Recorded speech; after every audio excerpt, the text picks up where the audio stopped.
अस्सलाम वालेकुम, कैसे हैं आप सब। मैं हूं इरम और आप देख रहे हैं फूड्स लव। आज हम आपके साथ वाइट चिकन की रेसिपी शेयर करेंगे जो कि बहुत ही मज़ेदार बनकर तैयार होती है। तो इसके लिए हमने एक कढ़ाई ले ली है और इसमें हमने डाला है 2 बड़े कपगीर जितना ऑयल। यहाँ हमने कुछ खड़े गरम मसाले लिए हैं जिसमें 4-5 लौंगे हैं, एक फूल जावित्री का है, एक बड़ा टुकड़ा दालचीनी का है, एक बड़ी इलायची, 3 छोटी इलायचियाँ और 2 पत्ते तेजपात के हैं और 8-10 काली मिर्चें हैं और 1 चम्मच ज़ीरा है। ऑयल गर्म हो गया है तो इसमें डाल देंगे ये गरम मसाले। इलायची को हमने चटखाकर डाला है ताकि इसका फ्लेवर अच्छी तरह से ऑयल में रिलीज़ हो सके।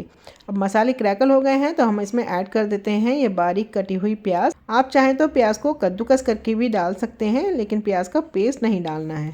ये हमने 3 मीडियम साइज़ की प्याज ली हैं जिनको हमने बारीक चॉप कर लिया था। अब प्याज को हम फ्राई करेंगे। प्याज को हमें बहुत डार्क नहीं करना है क्योंकि हमें इसकी ग्रेवी वाइट चाहिए। तो अगर हम प्याज को ज़्यादा डार्क होने तक फ्राई करेंगे तो जो ग्रेवी का कलर है वो वाइट नहीं आएगा। तो हम प्याज को हल्का गोल्डन होने तक ही फ्राई करेंगे। ये देखिए जो प्याज का कलर है वो अब गोल्डन होना शुरू हो गया है, तो बस इतना ही हम प्याज को फ्राई करेंगे। अब हम इसमें ऐड कर देते हैं ये चिकन। तो ये मैंने 700 ग्राम चिकन लिया है। चिकन को डालकर 1-2 बार चलाएंगे और इसके बाद हम इसमें ऐड करेंगे जिंजर गार्लिक पेस्ट। तो करीब 1 टेबल स्पून जितना जिंजर गार्लिक पेस्ट हमने इसमें ऐड कर दिया है। अब चिकन को हम लहसुन अदरक के साथ कुछ देर के लिए भून लेंगे ताकि जो चिकन की और जो लहसुन अदरक की रॉ स्मेल है वो निकल जाए। और साथ ही हम इसमें ऐड करेंगे नमक। तो मैंने 1 चम्मच के करीब इसमें नमक डाला है, आप अपने टेस्ट के अकॉर्डिंग ले लीजिएगा। अब सभी चीज़ों को अच्छी तरह से मिक्स करते हुए हम कुछ देर के लिए फ्राई करेंगे जब तक कि इनकी रॉ स्मेल नहीं निकल जाती और जो चिकन का कलर है वो पूरी तरह से चेंज नहीं हो जाता। इसके बाद हम इसमें ऐड करेंगे दही। तो यहाँ मैं करीब 3-4 बड़े चम्मच जितना दही इसमें ऐड कर रही हूँ। और इस टाइम हम गैस को या तो थोड़ी देर के लिए बंद कर देंगे या फिर एकदम लो कर देंगे ताकि जो दही है वो फटे नहीं। और अच्छी तरह से चिकन के साथ दही को मिक्स कर लेंगे। दही को अच्छी तरह मिक्स करने के बाद हम फ्लेम को मीडियम टू हाई कर लेंगे और चिकन को 1-2 मिनट के लिए दही के साथ भूनेंगे। फिर उसके बाद हम इसमें पानी ऐड करेंगे। तो करीब 250-300 ml पानी मैंने इसमें ऐड कर दिया है क्योंकि अब हमें चिकन को गलाना है। एक बार चला देंगे और फुल फ्लेम पर ढक्कन से कवर करके इसको एक बॉयल आने तक पकाएंगे। अब इसमें अच्छी तरह से बॉयल आ गया है तो ढक्कन हटाकर इसको एक बार चला देंगे। मैं इसमें कुछ सूखी लाल मिर्ची भी डालूंगी। इन मिर्चों का फ्लेवर इस ग्रेवी में काफ़ी अच्छा आता है और देखने में भी ये मिर्चें काफ़ी अच्छी लगती हैं। तो करीब 2-3 लाल मिर्च मैंने इसमें तोड़कर डाल दी हैं।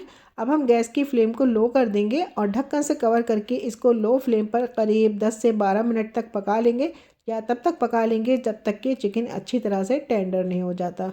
और ढक्कन हटाकर इसको बीच में 1-2 बार चलाएंगे भी ताकि जो प्याज वगैरह है, मसाले हैं, वो बर्तन में नीचे लगे नहीं। लाल मिर्च के साथ साथ आप इसमें 1-1.5 चम्मच कसूरी मेथी भी डाल सकते हैं, उससे भी इसमें काफ़ी अच्छा फ्लेवर आता है। जब तक इधर चिकन गल रहा है तब तक आइए हम इसके लिए एक शाही मसाला तैयार कर लेते हैं। तो करीब 25-30 काली मिर्च ली है मैंने और 10-12 बादाम लिए हैं जिनको भिगोकर इनका छिलका हटा दिया है और 2 टेबल स्पून के करीब ये मगज़ हैं, 8-10 काजू हैं और 1 टेबल स्पून जितनी ये खसखस ली है। अब इन सभी चीज़ों को हम थोड़े से दूध के साथ ग्राइंड करके इनका एक थिक और फाइन पेस्ट बना लेंगे। लो फ्लेम पर चिकन को पकते हुए करीब 10-12 मिनट हो गए हैं। अब ढक्कन हटाकर इसको चला देते हैं। चिकन तकरीबन 90% तक गल गया है। अब हम इसमें ये काजू बादाम वाला शाही मसाला भी ऐड कर देते हैं। इससे इस ग्रेवी में बहुत ही अच्छा सा नटी फ्लेवर आता है और जो ग्रेवी है वो काफ़ी टेस्टी और क्रीमी बनती है। अच्छी तरह से मिक्स करेंगे और मीडियम फ्लेम पर इसको ढक्कन से कवर करके एक बॉयल आने तक पका लेंगे। चिकन अच्छे से पकने लगा है और जो ऑयल है वो देखिए सरफेस के ऊपर नज़र आने लगा है। तो अब हम ढक्कन हटाकर इसको अच्छी तरह से भून लेंगे और यहीं पर मैं इसमें कुछ साबित हरी मिर्च भी ऐड करूँगी जिनमें मैंने चीरा लगा लिया है।